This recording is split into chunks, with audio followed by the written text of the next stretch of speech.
விளையாடு பாப்பா, நீ ஓய்ந்திருக்க ஆகாது பாப்பா, கூடி விளையாடு பாப்பா, ஒரு குழந்தையை வையாதே பாப்பா என்ற பாரதியின் வரிகளை இந்த இளம் தலைமுறை காதில் போட்டுக்கொள்ளவே இல்லை. தெருவில் ஓடி ஆடி விளையாடும் காலம் மாறி திரையில் விளையாடும் காலம் வந்துவிட்டது. காலை எழுந்தது முதல் இரவு தூங்கும் வரை அலைபேசியில் மொபைல் வீடியோ கேம்களை பதிவிறக்கம் செய்து விளையாடுகின்றனர். மீண்டும் பள்ளிக்கு செல்லும் குழந்தைகள் விளையாட்டு மனநிலையில் இருந்து மீள்வது எவ்வாறு அவர்கள் கல்வியில் இருந்து கவனம் செலுத்துவார்கள் என்பது கேள்விக்குறியாகவே அமைந்துள்ளது. அலைபேசியில் அதிக நேரம் வீடியோ கேம் விளையாடுவோருக்கு உடல் ரீதியாகவும் மன ரீதியாகவும் குடும்ப வாழ்க்கையில் பாதிப்புகள் ஏற்படுகின்றன. வீடியோ கேம் நிறுவனங்கள் அசுர வளர்ச்சி பார்ப்போரை வியக்க வைக்கிறது. குழந்தைகளை மீண்டும் மீண்டும் விளையாட வைக்க வீடியோ கேம் நிறுவனங்கள் புதிய புதிய வீடியோ கேம்களை உருவாக்குகின்றன.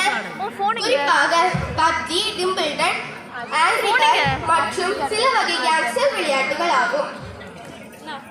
வீடியோ கேம்களை பதிவிறக்கம் செய்யும் போது 10, 5, 15, 18 மற்றும் 12 வயதிற்கு மேல் உட்பட்டவர்கள் மட்டுமே விளையாட வேண்டும் என்று பதிவு செய்யப்பட்டிருக்கும். பெற்றோர்களும் இதை கவனிப்பதில்லை, குழந்தைகளுக்கும் இதை புரிந்து கொள்ள இயலாது. பெற்றோரும் விளையாடுகிறானே விளையாடத்தானே செய்கிறான் என்று கவனிக்காமலும் இருந்துவிடக்கூடாது. என்ன விளையாடுகிறான் என்பதை கவனித்துக் கொள்ள வேண்டும். விளையாட்டில் தோல்வி ஏற்படும் போது தற்கொலை எண்ணம், தாழ்வு மனப்பான்மை போன்ற பாதிப்புகள் ஏற்படுகின்றன. குழந்தைகளை வீடியோ கேமில் இருந்து மீட்க அவர்களுடன் பெற்றோர் பேச வேண்டும். புத்தகம் வாசிக்க சில மணி நேரத்தை ஒதுக்க வேண்டும். தோட்ட பராமரிப்பு, வீட்டை சுத்தம் செய்தல் போன்ற பணிகளில் அவர்களை ஈடுபடுத்த வேண்டும்.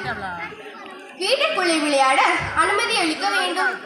கவிஞன் ஒருவன் அழகாக சொல்வான், செல் ஒன்று பல மணி நேரங்களில் சில மணி நேரம் ஒதுக்கி மண் தோண்டி மரம் நடு, அது உன் தலைமுறைக்கு பலன் தரும் என்று கூறி விடைபெறுகிறேன். நன்றி, வணக்கம்.